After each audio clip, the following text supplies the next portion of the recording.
Welcome back to the deep dive. Today, we're heading south down to Brazil to a state called Parana. It's globally important, but maybe not always the first place people think of. That's right. And one of our sources actually calls its capital Curitiba the most underrated city in Brazil.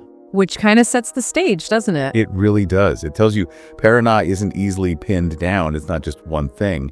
Think of it more like a dynamic mosaic. You've got these huge natural wonders, a really deep history with immigrants and colonization, plus these very modern, innovative cities. Okay, so let's try and unpack that. Our mission today is to give you a quick but, thorough understanding of what makes this state tick.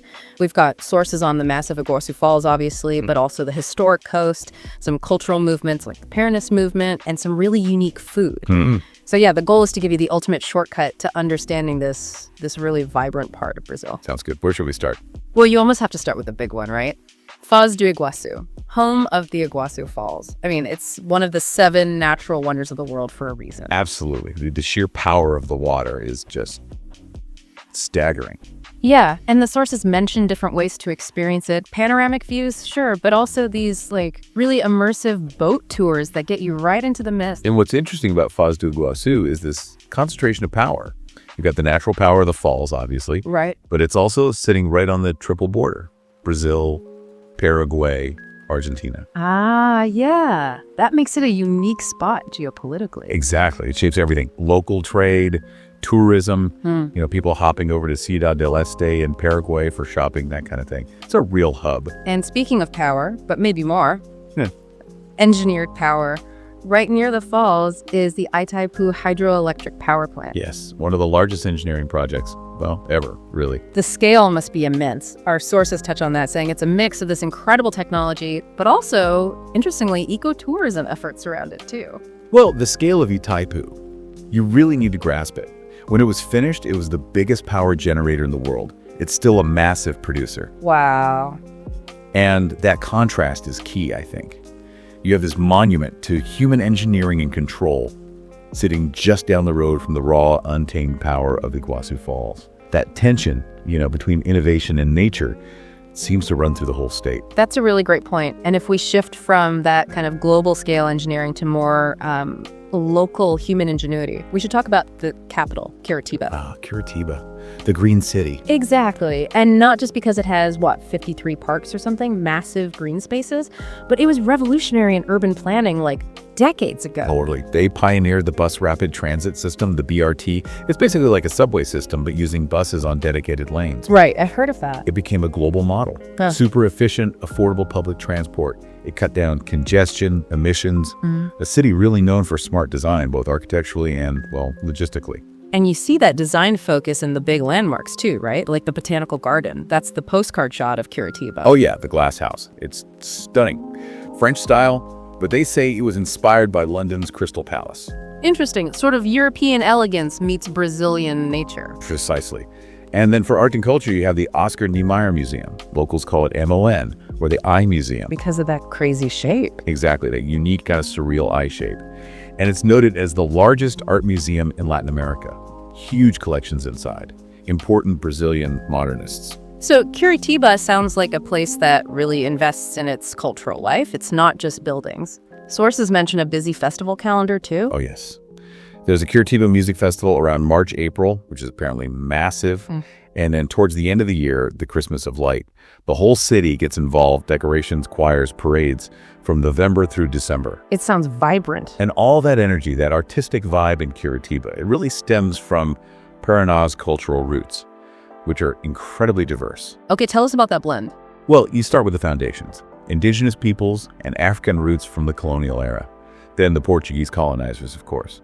But after that, huge waves of European immigrants. We're talking Polish, German, Ukrainian, Italian, Dutch settlers. Wow, quite a mix. And also significant Japanese and Arab communities came later too. It's a real melting pot. And is that history still visible today, or is it more just historical background? Oh, it's alive, definitely.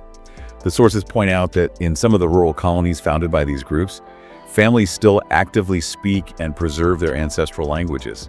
You can find communities where German or Polish or Ukrainian is still spoken day to day.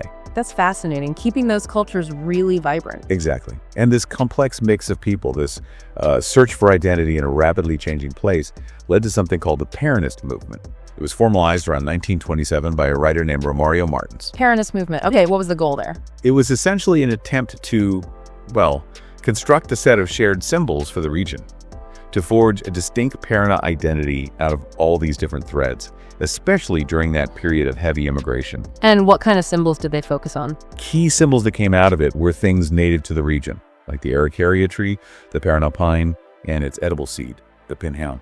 Ah, the pine nut. Exactly. Yeah. You can literally see the legacy today. Those symbols, like the pine cone shape, are worked into the designs of the Portuguese pavement sidewalks in Curitiba. Okay, so it was about creating a sense of shared belonging using local nature. Yes, but there's a critical perspective on this too, which our sources mention.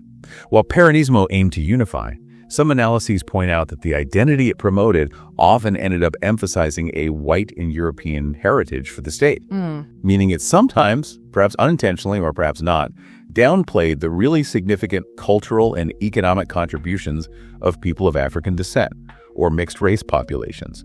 And indigenous peoples were sometimes portrayed in a more romanticized, sort of noble, savage way, rather than as active parts of contemporary society. Right, so a complex legacy there. An attempt to forge identity that also had these, well, exclusionary aspects, according to critics. Precisely. It's a tension worth understanding. But despite those dynamics, African and indigenous traditions absolutely persisted and are vital parts of Parana's culture today. Like what, for instance? Well, capoeira, the Afro-Brazilian martial art. It's been practiced vibrantly in Parana since the 19th century. It's a huge pillar of African diaspora culture there, as it is elsewhere in Brazil. Okay. And anything else stand out? If you head towards the coast, there's the fandango dance. This was brought over by Azorean settlers way back in 1750.